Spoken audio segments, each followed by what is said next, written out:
Okay, here we go. Stand by. 3, 2, 1, action.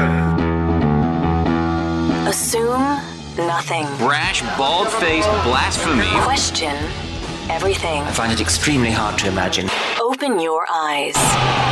It is quite all right to be an atheist. The fastest growing group of people in the country has been measured as being those who have no belief or who are atheists. You don't have to be apologetic or quiet about it. Challenge the opposition. You see religion on 100 fronts losing the argument.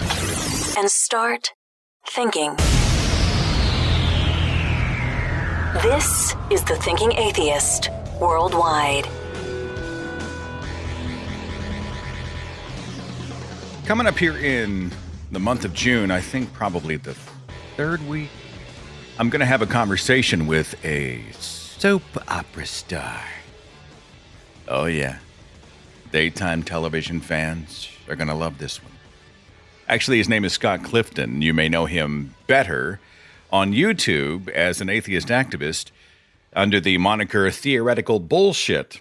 Scott Clifton is an actor. He's been on like General Hospital, and currently he is an actor on The Bold and the Beautiful. So he's in Los Angeles and he's on a soap, but he's also got a YouTube channel, which was one of the first that I had discovered when I was coming out of my own faith. And he actually made some pretty good arguments. He's engaged people like Matt Slick and William Lane Craig, and he's an interesting and very entertaining guy. And so anyway, he's going to join me for an audio/video podcast later on in the month of June. That'll be a first for me.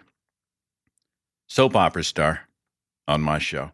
And the guy is really smart, and he's got so much good stuff to say.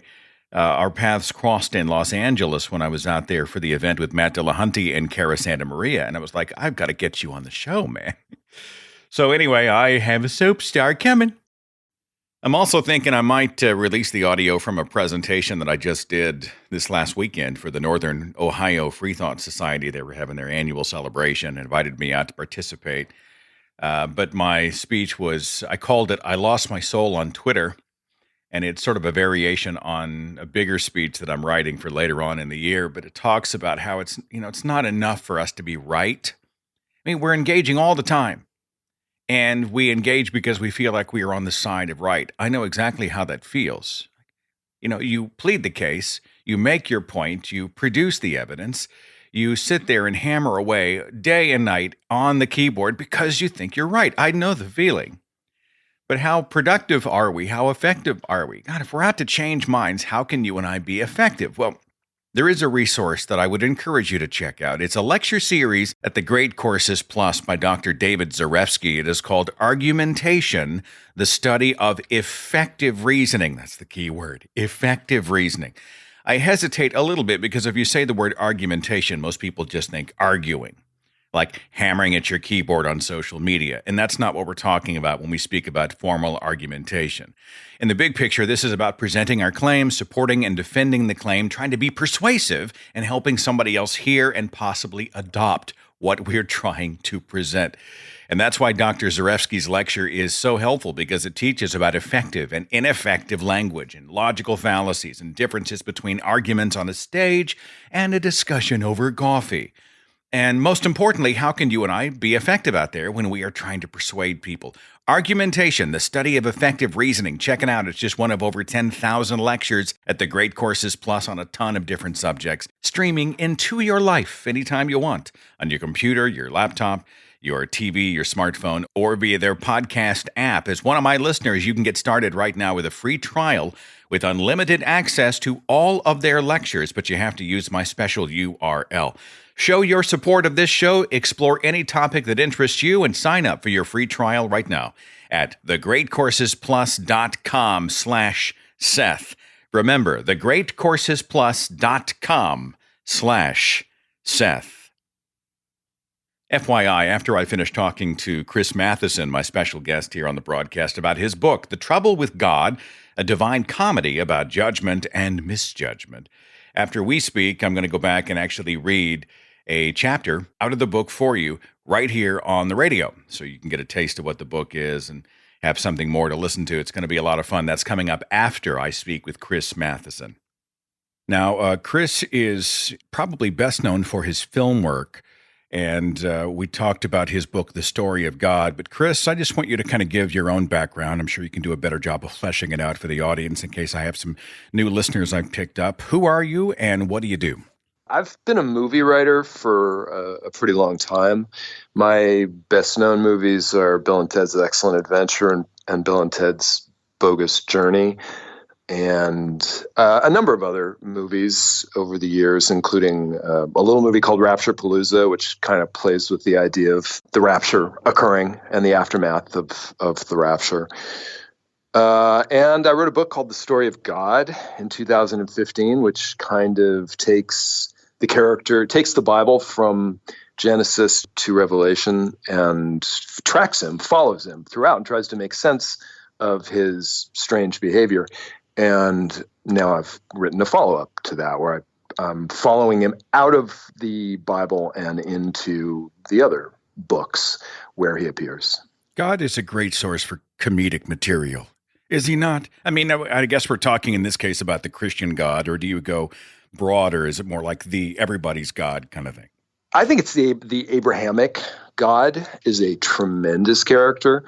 I think from his first appearance in the Old Testament, he's really, really hilarious because his behavior doesn't make sense from the start. It's kind of self-hating and self-destructive and sometimes seems very foolish and disorganized.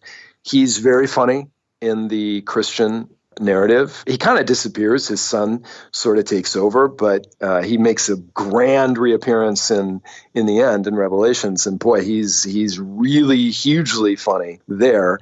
I think he's really funny in the Quran. You have to look at it in a certain way because the Quran's kind of forbidding in a certain way, but that he's coming back and wanting to try again. I guess because he's failed. I don't know why he thinks it's going to work this time, but he tries again. And then he makes just a really, really spectacular appearance in the Book of Mormon. It's more than an appearance. I mean, he's back. He's big, you know, he's a big star. He's back and better than ever. And he's hugely funny there. And he's even funny in a really obscure esoteric book called the Book of Urantia. I don't know if you've ever heard of it or you don't want to read it. It's awful. It's ostensibly the Bible written by aliens, very superior space aliens. It's brilliantly funny. It's so horrible. It's like it's really long. No, wait. Hang on. Is this written straight? Like, did someone actually buy this or? Oh yeah. Yeah, back in the 1920s, this guy in Chicago, and they never name him, right? Because they don't want to name him. They want to act like it came from these superior space aliens. But it's just kind of some businessman in Chicago. He just started channeling, right? He just started going into trances and talking. And somebody wrote it down, and that is the Book of Urantia, supposedly written by these aliens about the whole big story. And so it's great. Oh, it's great. Well, it's bad, but you have to love this stuff. You have to be kind of a connoisseur of bad in a way, and I am. It's like the Mystery Science Theater of literature. You can go in with kind that. of. Well, I'm sorry, you're talking. I had to pull up. There's a freaking wiki page on it. The Urantia book, sometimes called the Urantia Paper, is a spiritual and philosophical book that originated in Chicago. The origins unknown. They don't name an author. I'm going to have to get into this. Yeah. That's about. Oh yeah, you'll love it. And it's crazy as you get into it. Well, the versions of the biblical stories are insane. Like Adam and Eve are like 8 feet tall and they're green and they can fly and it's madness. And then it's super racist. It's crazy racist. It's just all about the inferiority of certain color. Anybody who's not white, essentially. Wow.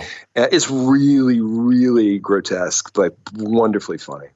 And coming back to the Abrahamic God, the God of the Bible specifically, I know the purists are already going, but God was an awful character, and they talk about, the child murder and the raping and slavery and all that stuff. But between those lines, I mean, God does have this weird thing, an omniscient creature that is always surprised. It's going around going, well, shit, how did that happen?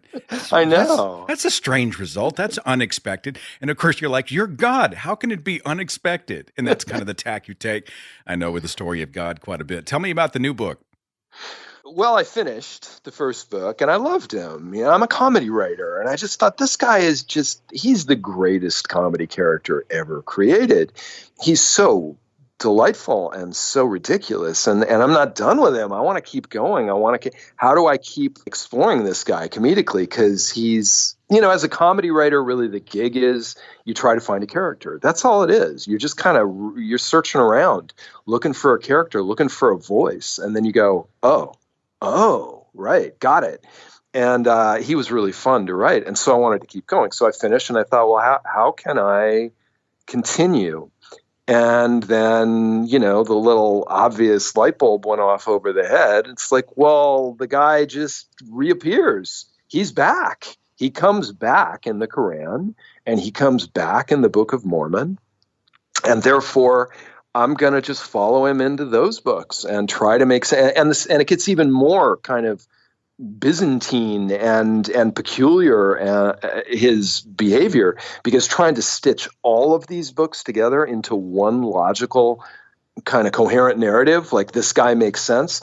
It was, it took a little time to try to piece it together, but it was fun. He's a really, really fun character. As you said, the guy who is all powerful and is so often surprised, and not just surprised, infuriated. Yeah. Infuriated. Like, I did this. Yeah. This game that I set up and I always lose. It's magnificent. It's funny. I was talking to my friend Armin Navabi. He is from Iran, a former Muslim. We talk about the Quran, and I found the Quran, even more than the Christian Bible, I find the Quran almost unreadable in its, it's just, and I'm like, is it me, or why is this so hard to digest? Why is it so hard to get through? And Armin said, you have to read the Quran like you would read a Trump tweet. And I'm like, that's some of the best advice. You read it in short bursts. Yeah. And, then you can go and shake your head for a while and then come back and read the next section. Did you do a lot of Quranic research as you were getting into it? Or did you go verse by verse for a while? How did you approach that? I just dug into it, and I'll tell you what I found. I mean, you're right. It is difficult. It is forbidding. I think he's writing it in a consciously sort of lofty, imperious kind of way, and it's only Muhammad's voice. You don't get that great variety of voices that you get in the Old Testament, which makes it, you get a range of different voices, and some of them are really good writers, and some of them are really bad writers. But it's kind of, it changes gears. The texture changes, and the same in the New Testament to a different degree. Different voices. The Quran's just him. Okay, it's just him, and he's got a very chilly sort of voice, which deliberately so, I believe. It's also not narrative.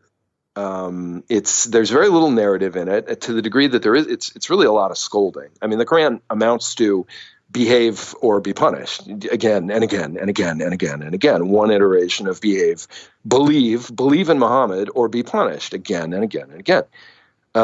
So that gets pretty old. And where there is narrative, he's just kind of reframing biblical stories. But those are pretty funny. When he retells the stories of creation and the story of Adam and Eve, and talks about Moses and talks about Jesus and his version of Jesus is pretty funny. But I would say what intrigued me at a certain point, what I find fascinating is it's like detective work with these guys, right? They're trying to hide themselves. They're trying to act like God wrote these books. They're trying to cover their own fingerprints. They're trying to act like it's not them. And once you start sniffing him out, then it gets really kind of interesting, the detective work of finding him, because it is ultimately so self-serving. It is God basically commanding people to obey Muhammad, even to the point of telling them what to do when they go to Muhammad's house for dinner, giving them very specific directions of eat quickly and then leave afterwards and don't bother the prophet, that kind of thing.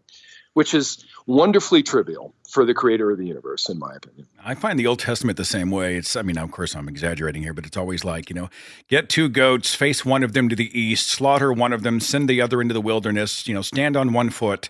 There's all these weird requirements, I would think, that, the creator of the universe seems awfully pedantic about. Oh, no, they're great. I mean, and I especially, and his really, his demands for how the temple has to be are just so delightful. And they're so kind of like, I'm like, what the hell is Shittenwood? What is that? And like, he's got such sort of flamboyantly like Liberace taste, It's like, I want pomegranates, and I want gold balls, and I want incense, and I want this kind of wine, It's bizarre. It's like, okay, he finally reveals himself. And he's really kind of queenie, which I think is super funny. I love talking here with the author Chris Matheson, who has the new book called The Trouble with God, a divine comedy about judgment and misjudgment. I know that after The Story of God came out, I don't know, do I call it an addendum? Do I call it a PS to that book called Satan's Story? Yeah. Where you sort of came back and looked at it through the eyes of God's arch nemesis. But in this book, you referred to Satan as his frenemy. And I'm like, look, flesh that out. I mean, how do we approach the character of Satan? He's a fascination, isn't he? Yeah. He is the strangest character in the whole story by a very wide margin. Because what on earth is he doing there? Why is he there? And if God's all powerful, and of course God's all powerful, because the story doesn't even make sense if he's not all powerful. Obviously he's all powerful. So why did he make him? Why? As his first act, pretty much, or one of his very first acts, because he's there, he's the serpent like really early. Why did he create his own worst enemy who would foil him at every turn, right at the beginning? What is the logic of that? And I don't know. I don't have the answer to that, except that there's, on some level, I think he needs to be seen. I think there's a weird Kafkaesque or Dostoevskian kind of quality to this character of God. He needs to be known. He needs to be seen. He has to be recognized. It has to be seen by someone that he's insane or a fraud or delusional or bad. Someone has to call him on it. And in that sense, Satan is necessary, and Satan is the one who can get through to him, and does again and again and again. Yeah. It's really fascinating because I've been reading some of the Eastern stuff, the Buddhist stuff. And they don't have a powerful like devil character, like Mara, who is the devil character, who shows up to sort of, ostensibly torment the Buddha, is the lamest devil of all time. I mean, he's the feeblest. Can I curse on your show? As much as you want. Okay. He is the feeblest motherfucker of all time. He just shows up and he's like, I'm going, twirls his big black mustache. He's like, I'm going to get you, Buddha. You'll never escape me. And Buddha invariably just looks at him and says, go away. And he just scuttles away. That's it. Like, that's the extent of what Mara can do. He's utterly feckless and powerless. But that's not Satan. Satan's really got the ability to mindfuck God, and he does it. And that question, that fundamental question, where did he come from, I think is unanswered and fascinating and very rich. Have you noticed in pop culture, especially in film, I think, have you noticed that Satan gets all the best lines? Like, Satan is always the most interesting character, and then Yahweh, God, Jesus, the deity, is usually just some sort of white light that shines in through a window with a heart gliss in the background. I mean, it's a nameless, sort of faceless, good power that shows up at the end, but you never really sink your teeth into it. Meanwhile, Satan's been chewing up the scenery for 90 minutes. You catch that? Yeah, absolutely. I mean, he always gets the good lines because he gets the God is stuck in the position of, I am pure good. Bad things happen, but I am pure good, and you may not question that. And Satan gets gets to question that, and Satan gets to poke at that. And I mean, John Milton nailed it in Paradise Lost. I mean, everybody who's ever read Paradise Lost, everybody kind of falls for Satan, because Satan's fascinating, because he's like super dramatic character, because he's exciting, because he's vivid, because he's tormented, because he's very rich, because any actor on earth would want it. Daniel Day-Lewis would want to play it. Who the fuck would want to play God? What is there to play? There's nothing to play. You're just pure good. Okay, if you really dug into it, like my interpretation of him, yeah, there is. He's insane. He's insane. He's self-hating. He's an absolute disaster of a being. But that's not how he's portrayed. Satan's the bad guys always get the best lines anyway, in an overall sense.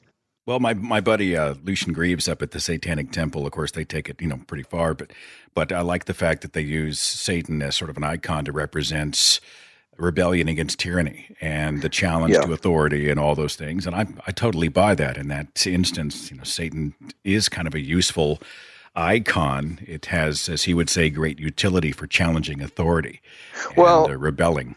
Again. And I didn't, come up with this idea, but if you go through the Bible, and I think even more so if you added the Quran and the Book of Mormon, if you stack up all of the deaths, all of the kind of brutality that is done by God to mankind, and then you put the violence towards mankind that is perpetrated by Satan.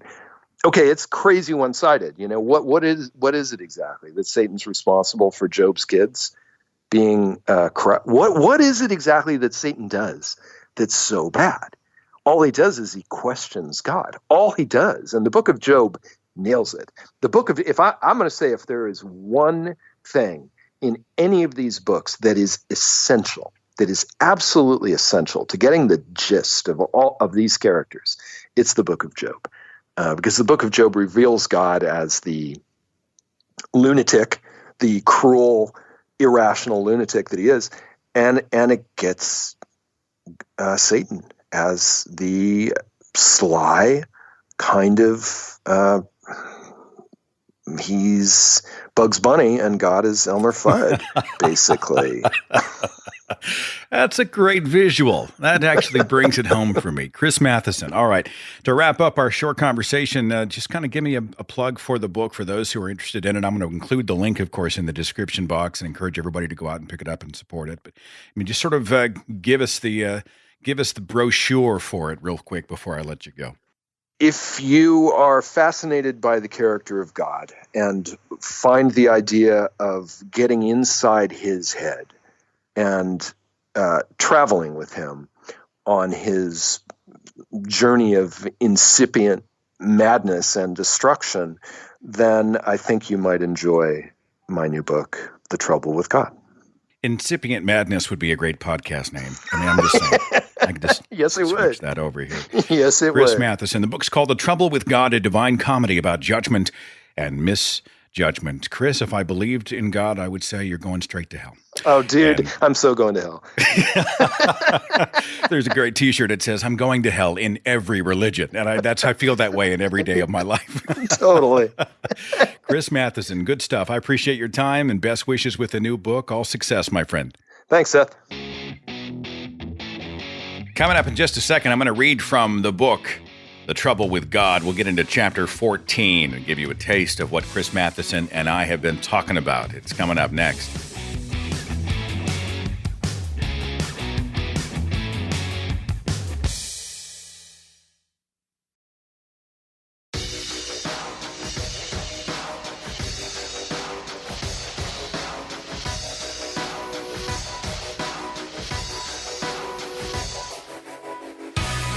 Chris Matheson is author of the book, The Trouble with God, a divine comedy about judgment and misjudgment. He and I just had a conversation about the book. Let me read from the book with his blessing and permission. We'll get into chapter 14, which says this. At a certain point in the writing of the Quran, God had started to wonder if maybe he was slightly overdoing it on the punishment side of things. Maybe it'd be a good idea to talk a little bit more about the reward side, he thought. God decided to describe to Muhammad what good people could expect at the end of their lives, other than the unspeakable joy of knowing that everyone else was burning, eating cactus, and drinking boiling water. Ha. Granted, there wouldn't be very many good people in the end. Hardly any, really. Like 0.1% of mankind, maybe, but still, for that tiny little minority of human beings that never, ever doubted God's perfection, and God frankly doubted whether such people even existed, for them there would be paradise. Life in paradise would be marvelous, God informed Muhammad. People would wear lots of jewelry. Their clothes would be silk, and they would lounge around on couches and carpets, murmuring peace, peace to each other, while sipping sparkling wine, non-alcoholic, needless to say. By the way, there are references to the Quran in all of these little phrases. There would also be, and this is where God had surprised himself, at least at first, big-eyed virgins, lovely young maidens who had never been with either man or genie. Women who'd had sex with genies were extremely slutty, in God's opinion. Why would anyone sleep with a genie, he had repeatedly demanded. These virginal young maidens would be available to the men in paradise for eternal love-making, God informed Muhammad. Question: would the love-making be procreative? Is that how you say it? Procreative? Procreative? Yeah. No, obviously not. God didn't want a bunch of screaming babies in paradise. The maidens would have to be fixed so they could never get pregnant. God remembered stopping at that point and mulling over what he had just written, feeling frankly confused by it. This makes no sense, he thought to himself. I hate sex. I always have. Why would I want it in paradise? Then, in a flash, God understood. Of course, he exclaimed with a broad smile, the virgins are a temptation. He decided to go one step further.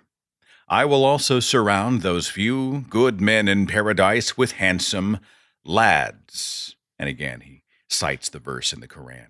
Only the ones who decline to have sex with those nubile youths will get to stay in paradise, he mused. God loved to imagine a man who'd comported himself perfectly in life and just arrived in paradise. There he sat, reclining on a couch in his brocaded silk robe, sporting a chunky silver bracelet and drinking non-alcoholic wine and feeling pretty damned great about himself, until he looked at one of those perfectly formed boys and thought to himself, at last, my eternal reward. But the moment he touched one of those eternally firm buttocks, guess what? He would find himself plunging straight to hell. If anyone thinks there's going to be homosexual hanky-panky going on in paradise, they've got another thing coming. God had yelled loudly to no one in particular. And if you're wondering whether maybe those beautiful boys would be in paradise to tempt the ladies, well, the answer to that is no, and here's why. Because there wasn't going to be any ladies in paradise. Who would it be? God had sometimes demanded of Gabriel. I mean, seriously, who? Eve, who instantly disobeyed me? Sarah, who laughed at me? Mary, who doubted me? Lot's wife? Noah's wife? Honestly, who? The truth was, God had informed Muhammad that women were like fields, meant to be plowed. Thinking back 500 plus years, God realized that Paul had been absolutely correct when he'd said that women were literally incapable of understanding truth. That's from the New Testament, 2 Timothy 3:7. And that is why I told Luke that only men were holy, God crowed proudly. Eventually, God decided that he might allow one girl into paradise, Jephthah's daughter. It's not that he felt guilty about what had happened to the girl. Obviously, he did not. Remember, she was burned as a human sacrifice by her own father as a pleasing offering to God.